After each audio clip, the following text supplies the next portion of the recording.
ایک ایک بڑا ہسپتال 5-5 6-6 ارب کا 10-10 ارب کا بنتا ہے.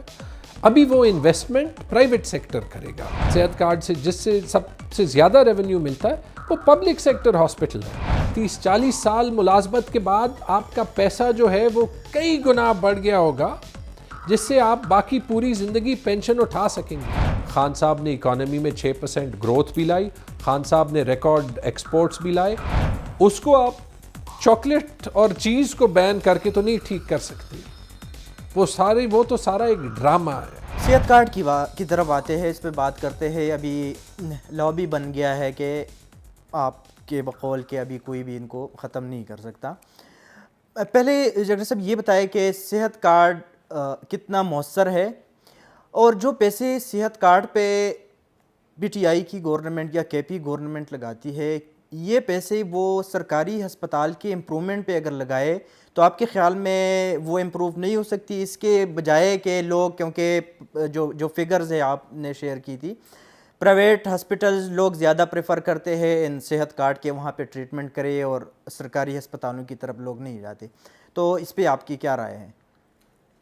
صحت کارڈ سے لوگوں کو فائدہ پہنچ رہا ہے، ریکارڈ نمبرز میں لوگوں کو فائدہ پہنچ رہا ہے، اور میرے خیال میں پاکستان کی تاریخ کی صرف ہیلتھ سیکٹر میں نہیں پورے سوشل سیکٹر میں بہترین اسکیم ہے.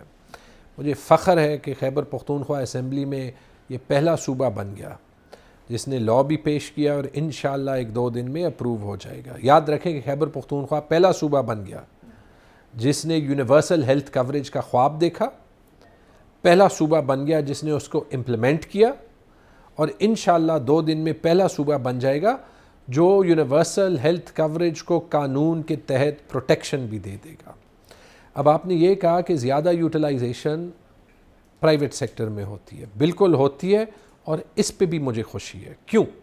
کیونکہ اس کا مطلب یہ کہ پہلی چیز تو یہ کہ اچھا پرائیویٹ ہسپتال ابھی صرف امیر آدمی کے لیے نہیں ہے، غریب کے لیے بھی ہے، مڈل کلاس کے لیے بھی ہے. دوسری چیز، یہ پرائیویٹ سیکٹر میں انویسٹمنٹ ہو گئی، اور پرائیویٹ سیکٹر کو ہم نے پبلک سیکٹر کا حصہ بنا دیا. اب یہ سوچیں کتنی بڑی بات ہے، کیونکہ اس کی وجہ سے جو ہے کتنے اربوں روپے ہمارے بچ جائیں گے. کیونکہ ایک ایک بڑا ہسپتال 5-5 6-6 ارب کا 10-10 ارب کا بنتا ہے. ابھی وہ انویسٹمنٹ پرائیویٹ سیکٹر کرے گا، اور اس سے فائدہ جو ہے وہ سرکاری خرچے پہ مریض اٹھا سکتے ہیں. اچھا، اب آپ یہ تو کہہ سکتے ہیں کہ پرائیویٹ سیکٹر میں زیادہ مریض جا رہے ہیں، لیکن صرف پرائیویٹ سیکٹر میں نہیں جا رہے. اگر 66% لوگ پرائیویٹ سیکٹر ہاسپٹلز میں جا رہے، 34% پبلک سیکٹر ہاسپٹلز میں جا رہے ہیں. وہ ہسپتال جس سے سب سے زیادہ ریونیو ملتا ہے صحت کارڈ سے جس سے سب سے زیادہ ریونیو ملتا ہے وہ پبلک سیکٹر ہاسپٹل ہے. پشاور انسٹیٹیوٹ آف کارڈیالوجی کسی بھی پرائیویٹ ہاسپٹل سے زیادہ پیسہ کماتا ہے، اور وہاں لوگوں کا لاکھوں روپے کا علاج، ہارٹ سرجریز جو ہے وہ ہوتی ہیں. تو اس سے پبلک سیکٹر کو بھی کیا فائدہ ہوا؟ ایک تو ان ہسپتالوں کی طرف زیادہ فنڈنگ مل گئی. آپ کہہ رہے تھے کہ پبلک سیکٹر کو پیسہ دیں، یہ ابھی پبلک سیکٹر ہاسپٹلز کو پیسہ جا رہا ہے، ان کو جا رہا ہے جہاں پہ پبلک کی ڈیمانڈ زیادہ ہے. اور باقی جن کو نہیں جا رہا وہ ہمیں پتہ چل رہا ہے کہ وہ کون سے ہسپتال ہیں جو کہ بہتر کرنا مانگتے ہیں، اور ان پہ ہم کام کر رہے ہیں. آپ کو اگر پتہ ہو تو فی الحال پرائمری کیئر میں اور سیکنڈری کیئر میں دونوں میں ہماری ریکارڈ انویسٹمنٹس ہو رہی ہیں ہیلتھ فیسلٹیز پہ. سرکاری ملازمین جتنی بھی ہوتے ہیں ان کا یہ خیال ہوتا ہے کہ 40-50 سال بعد مجھے پینشن ملے گی، اور اسی پہ وہ نوکری کرتے ہیں. آپ لوگوں نے پینشن ختم کر دی ہے. بہت سمپل الفاظ میں آپ بتائیں گے کہ یہ نیا سسٹم کیا ہے، اور ابھی جو ایگزسٹنگ سسٹم ہے پینشن کا وہ کیا ہے، تاکہ جو لوگ ہمیں دیکھ رہے ہیں اور انہیں یہ جو ٹرمز ہیں ان کا پتہ نہ ہو، ان کو بالکل سمپل الفاظ میں آپ سمجھائیں. ایگزسٹنگ سسٹم تو یہ ہے کہ آپ کو کاغذ پہ کہا جاتا ہے کہ آپ کو پینشن ملے گی، لیکن وہ پینشن تبھی ملے گی جب حکومت کے پاس پیسے ہوں گے. کیونکہ کسی بھی حکومت نے اس پینشن دینے کا کوئی انتظام نہیں کیا، کہیں فنڈز نہیں رکھے. ٹھیک ہے، ایسی دنیا میں کہیں نہیں ہوتا. جو نیا نظام ہے اس میں یہ ہوگا کہ اگر آپ کی 100 روپے تنخواہ ہے تو آپ 10 روپے اپنے پینشن کے لیے رکھیں گے، لیکن حکومت اس 10 روپے کے ساتھ 15 روپے رکھے گی، تو آپ کا تنخواہ کا پیکج 100 کے بجائے 115 روپے کا ہو جائے گا۔ یہ پیسے جو ہیں یہ رکھے جائیں گے، انویسٹ ہوں گے، بڑھیں گے۔ 30-40 سال ملازمت کے بعد آپ کا پیسہ جو ہے وہ کئی گنا بڑھ گیا ہوگا، جس سے آپ باقی پوری زندگی پینشن اٹھا سکیں گے۔ پوری دنیا میں یہ ہوتا ہے۔ اس سے فرق کیا پڑے گا کہ آپ کو پتہ چلے گا کہ ہاں یہ حکومت نے میرے پینشن کے پیسے رکھے اور مجھے پتہ ہے کہ میرے پاس ہے۔ اس سے دوسرا فائدہ کیا ہوگا، جو ایگزسٹنگ نظام ہے جس میں حکومت نے کسی کے پینشن کے پیسے نہیں رکھے ہوتے ہیں، اس کی وجہ سے اسے بہت سی ایسی چیزیں کرنی پڑتی ہیں جو ملازمین کے فائدے میں نہیں ہے۔ مثلاً بیسک سیلری نہیں بڑھاتے۔ کیوں نہیں بڑھاتے؟ کیونکہ حکومت افورڈ نہیں کر سکتی کہ پینشن زیادہ دے، کیونکہ پینشن بیسک پے پہ ملتی ہے۔ دوسری چیز، ایک قانون ہے کہ آپ کو پینشن تب ہی ملے گی جب آپ 25 سال ملازمت کریں۔ مطلب اگر آپ 24 سال ملازمت کریں تو آپ کو کوئی پینشن نہیں ملتی۔ اگر آپ کو 10 سال کے بعد پرائیویٹ سیکٹر میں کوئی آفر مل جائے، آپ پاکستان سے باہر جائیں، آپ کو کوئی پینشن نہیں ملتی۔ کیوں 25 سال کا لمٹ ہے؟ اس لیے ہے کیونکہ حکومت کو پتہ ہوتا ہے کہ ان کے پاس پیسے نہیں ہیں۔ جب یہ نیا نظام ہوگا تو آپ جو پیسے رکھیں گے وہ انویسٹ ہوں گے، وہ جتنے زیادہ ہوں گے، اگر آپ 5 یا 10 سال بعد بھی گورنمنٹ چھوڑنا چاہتے ہیں، آپ کو وہ پیسے ملیں گے، آپ کو پینشن ملے گا، آپ کو کمیوٹیشن بھی ملے گی جو آپ کو ریٹائرمنٹ پہ ملتی ہے، اور آپ کو ساتھ پینشن بھی ملے گا۔ ابھی اگر میری 50,000 سیلری ہے تو میں کتنا کنٹریبیوٹ کروں گا اس فنڈ میں، اور حکومت کتنا کنٹریبیوٹ کرے گی تاکہ مجھے پینشن ملے پھر بعد میں؟ دیکھیں، اگر آپ پرانے سسٹم میں ہیں تو اگر آپ کی 50,000 سیلری ہے تو آپ کی 50,000 سیلری، اور جیسے میں نے کہا اس کا بہت بڑا چانس ہے کہ جیسے ریلوے ملازمین جو ریٹائر ہوئے ہیں ان کو پینشن نہیں مل رہی، تو کوئی گارنٹی نہیں ہے کہ آپ کو کیا ملے گا۔ اگر آپ ایک نئے 1 جولائی کے بعد جو ریگولر امپلائیز ہوں گے تو آپ 50,000 میں سے 5,000 آپ اپنے پینشن کے لیے رکھیں گے اور 7,500 روپے گورنمنٹ رکھے گا، تو آپ کو 50,000 کے بجائے 57,500 روپے ملیں گے، اور وہ آپ کے پیسے پڑے ہوں گے، وہ آپ دیکھ سکیں گے، اور وہ آپ کسی بھی وقت سروس چھوڑنے پر وڈرا کر سکیں گے۔ اس کے علاوہ آپ کا جی پی فنڈ وغیرہ وہ علیحدہ ہوگا، وہ جیسے ہے وہ ویسا ہی ہوگا۔ بٹ آپ دیکھیں، میں ایک اور مثال دیتا ہوں، مجھے پتہ ہے کہ اس سے لوگ جو ہے وہ ڈرتے ہیں۔ یہ تو جیسے میں نے آپ کو کہا، جب پوری دنیا، انڈیا نے یہ کام 2004 میں شروع کیا تھا، ورلڈ بینک نے تجویز دی تھی۔ مزے کی بات یہ کہ خیبر پختونخوا میں بھی یہ کام 2004 میں شروع ہوا تھا۔ انڈیا میں دورانی صاحب کے ٹائم میں انڈیا میں انہوں نے یہ کام کمپلیٹ کیا، انٹروڈیوس کیا۔ آج وہ پینشن پروگرام صرف حکومت کے لیے نہیں ہے، انہوں نے اس سے ایک نیشنل پینشن پروگرام بنا دیا ہے، اور جو گورنمنٹ میں لوگ نہیں بھی ہیں وہ بھی اس پلان میں شرکت کر سکتے ہیں۔ دورانی صاحب نے تو شروع کیا، پھر اسی ٹائپ کے خدشات جو ہے وہ ظاہر ہوئے ہوں گے، کسی نے کام نہیں کیا، اور اس کا نتیجہ کیا ہے کہ اس وقت میں ہمارا پینشن بل سال کا 1 ارب روپے ہوتا تھا، اس سال 106 ارب روپے ہوگا۔ تو آپ سوچیں، اگر آپ 106 ارب روپے خیبر پختونخوا میں سال پہ لگا رہے، اگر آپ پورے ملک کا حساب لیں تو یہ 1,000 ارب روپے سے بھی زیادہ ہم پینشن پہ لگاتے ہیں۔ تو اگر آپ یہ دیکھ لیں، اور یہ 25% تقریباً سال کا پینشن کا بل زیادہ ہوتا ہے، اور ابھی تو صرف 1980 میں جو لوگ سروس جوائن کی تھی وہ ریٹائر ہو رہے ہیں۔ تو آپ سوچیں کہ 5-6 سال میں آپ کا کیا نقصان ہوگا ایز دا پبلک۔ فیڈرل میں یہ حکومت چینج ہوئی، پی ایم ایل این والے آ گئے، ان کا کے پی کی معاشی صورتحال پہ یا معاشی کنڈیشن پہ کیا اثر پڑا ہے یا پڑ رہا ہے، یا جو امپورٹ پہ بین لگا ہے اس کا کوئی اثر پڑا ہے کے پی کی معاشی صورتحال پہ؟ آپ خود دیکھ سکتے ہیں، کیونکہ یہ فیصلہ کر ہی نہیں سکتے، اتنی بزدل حکومت آئی ہے کہ انہیں یہ نہیں پتہ کہ وہ ٹھہرنا چاہتے ہیں یا ٹھہرنا نہیں چاہتے۔ تو 6 ہفتے لگائے جس کی وجہ سے روپے کا بھی بیڑا غرق ہو گیا اور تب بھی 30 روپے قیمت زیادہ کرنی پڑی اور یہ 30 روپے تو صرف روپے کی ڈیویلیویشن کو کور کرتی ہے. تو یہ خان صاحب نے انہی کی پریشر میں یہ بھی کیا تھا کہ جون تک انہوں نے اعلان کیا تھا کہ ہم نہیں بڑھائیں گے. خان صاحب نے کیا تھا. خان صاحب کو جب قیمتیں بڑھانی تھی قیمتیں بھی بڑھائیں. خان صاحب نے اس کا پولیٹیکل ہٹ بھی لیا. خان صاحب نے اکانومی میں 6% گروتھ بھی لائی. خان صاحب نے ریکارڈ ایکسپورٹس بھی لائے. ہم کوشش یہ کر رہے کہ ہم اپنی صوبے کی اکانومی کو ابھی بھی بہترین طریقے میں چلائیں, لیکن اس سارے مسئلے کا حل الیکشن ہی ہے. کل الیکشن ہو جائے, پی ٹی آئی والی واپس آ جائے فیڈرل گورنمنٹ میں, تو کیا کریں گے؟ آئی ایم ایف والے کہہ رہے ہیں کہ یہ کرے جس طرح انہوں نے ان کو بتایا ہے, انہوں نے وہی کیا ہے, پیٹرول کی قیمتیں انہوں نے بڑھائی ہے. یہ نہیں کریں گے آئی ایم ایف جو کہہ رہا ہے؟ اظہار جو امپورٹ کا بین ہے وہ تو انتہائی بے وقوف. آپ کے جو اکانومی کے پرابلمز پچھلے 2 مہینوں میں بنائے گئے ہیں کہ آپ جا کے فیبرری کے فگرز اٹھا لیں, یہ ساری تو پولیٹیکل انسرٹنٹی کی وجہ سے ہوئے ہیں نا. اس کو آپ چاکلیٹ اور چیز کو بین کر کے تو نہیں ٹھیک کر سکتے. وہ تو سارا ایک ڈرامہ ہے, کوئی فرق نہیں پڑتا. لیکن ہم نے تو نہ پہلے کہا تھا نہ ابھی کہا ہے کہ اس میں کچھ بھی آسان ہے. آسان نہیں ہے, لیکن ایک کریڈیبل حکومت ضرور چاہیے. وہ کریڈیبل حکومت مشکل فیصلے بھی لے سکتی ہے, وہ کریڈیبل حکومت حل بھی ڈھونڈ سکتی ہے. جگڑا صاحب, ہم یہ گندم کے مسئلے کی طرف آتے ہیں. ہمارا پنجاب کے ساتھ کیا چل رہا ہے؟ ہر سال یہی ہم سنتے ہیں کہ گندم کی شارٹیج آ رہی ہے بازار مارکیٹ میں گندم ہے نہیں, قیمتیں بڑھ گئی ہے. تو یہ پنجاب کے ساتھ کیا مسئلہ ہے اور یوکرین تنازع کی وجہ سے کیا اثر پڑا ہے یہاں پہ؟ دیکھیں, پنجاب کے ساتھ تو جو مسئلہ ہے وہ تو یہ امپورٹڈ حکومت کی جو شوبازی ہے اس کو بالکل صاف ظاہر کرتا ہے.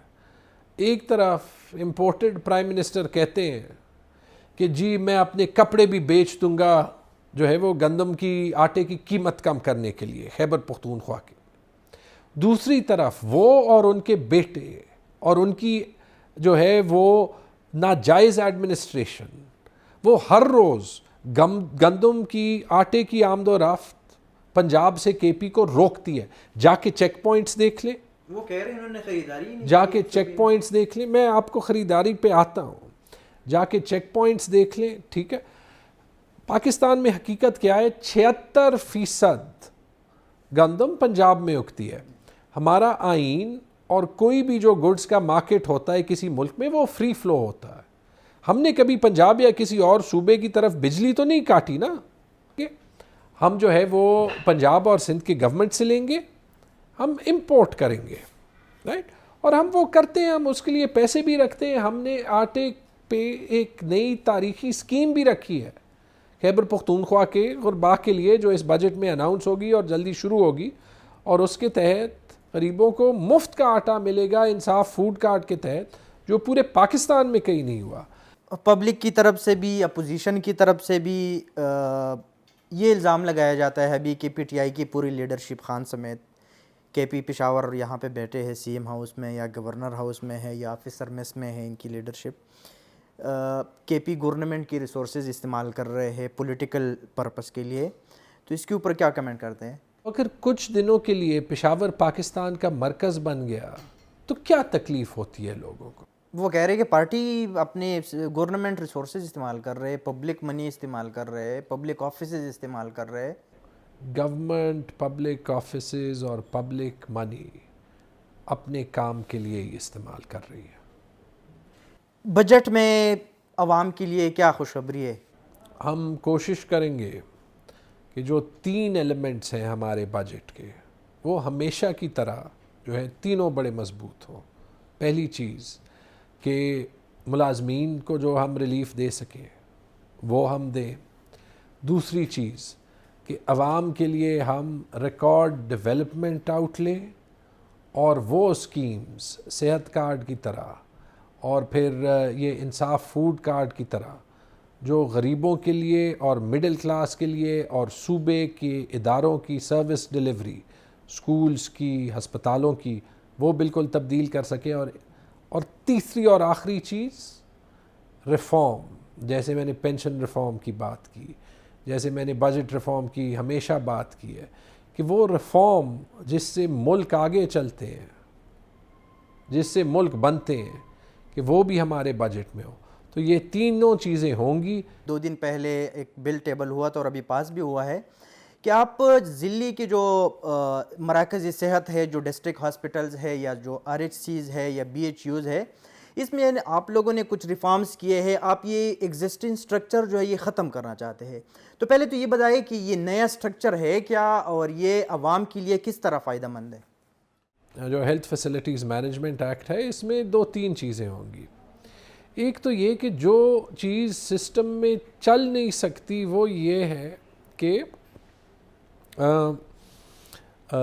سارے جو ہسپتال ہیں، 200 ہسپتال ہیں، 1200 BHUs ہیں، کہ یہ ایک سیکرٹری ہیلتھ آفس سے چلے. یہ ہو نہیں سکتا. جو ہمارے سسٹم کے مسئلے ہیں وہ اسی لیے ہیں کیونکہ ایک ہسپتال کا MS ہوتا ہے، ایک BHU میں MO ہوتا ہے، اس کے پاس اختیار ہی نہیں ہوتا، ایک پنکھا صاف کرنے کا بھی نہیں ہوتا. تو جو یہ ایکٹ ہے اس میں ہم یہ کر رہے ہیں کہ بیسکلی ہر جو ریجن ہے یا ڈویژن ہے، یہ بھی ہیلتھ ڈپارٹمنٹ ڈیسائیڈ کر سکے گا کہ آپریشنل رسپانسبلٹی ڈیوالو کرنے کے لیے ایک ریجنل بورڈ بن سکے گا. ٹھیک ہے جی. تو پھر وہ ریجنل بورڈ جو ہے وہ پالیسی لیول کے فیصلے اپنے ریجن کے لیے کر سکے گا. یہ لوکل گورنمنٹ نظام کا بھی ایک بہتر طریقہ ہے. اچھا، دوسری چیز جو اس میں ہوگی وہ یہ ہوگی کہ ہاسپٹلز، جو بڑے ہاسپٹلز ہیں، DHUs وغیرہ، وہاں پہ ان کے جو MSs ہیں، ان کے ساتھ نرسنگ ڈائریکٹر، فیسلٹی ڈائریکٹرز، اس ٹائپ کی پوسٹس جو ہیں وہ لگ سکیں گی. تو بیسکلی ہمارے پاس ہر ریجن میں سیکنڈری ہسپتال چلانے کا بھی ایک سسٹم بن جائے گا، پرائمری ہسپتال چلانے کا بھی ایک سسٹم بن جائے گا. ریجن میں ریجن کو یہ اختیار بھی دے دیا جائے گا کہ ریگولر ڈاکٹر بھی ہوں گے اور ریگولر ڈاکٹر ہم آگے بھی لے سکیں گے، اور یہ کہ اس کے ساتھ ریجن اپنی امپلائمنٹ بھی کرے یا کانٹریکٹ پہ بھی ڈاکٹرز لے، تاکہ ہمارے پاس چوائسز ہوں، تاکہ لوگ جلدی آ سکیں. اور اسی طرح جو ہے ہم نے یہ کیا ہے کہ جیسے ہر ریجن میں ایک لائن جو ہے وہ سیکنڈری کیئر کی ہوگی، ایک پرائمری کیئر کی ہوگی، تاکہ ایک سیکرٹری کے آفس سے، ایک DG کے آفس سے جو ہے ساری رسپانسبلٹی ڈیوالو ہو. اس میں جو زیادہ تر اور اچھا اس طرز پہ جو ایکٹ ایک MTI ایکٹ بنا تھا صوبے کے بڑے ٹیچنگ ہاسپٹلز کے لیے، میرے خیال میں تو وہ نہایت کامیاب رہا ہے. کیونکہ اور اس کا ثبوت یہ ہے کہ کووڈ میں 2 سال جو یہ صوبہ چلا ہے، اس میں پورے صوبے کا لوڈ ہمارے MTIs نے جو ہے وہ لیا ہے. ابھی یہ سملر قسم کی MTI کی طرز کی ایک آپ قانون لا رہے ہیں. اعتراض یہ ہے کہ یہ جو سسٹم بنا رہے ہیں یا جو پہلے MTI بنا ہے، اس میں پولیٹیکل انٹرفیرنس ہے.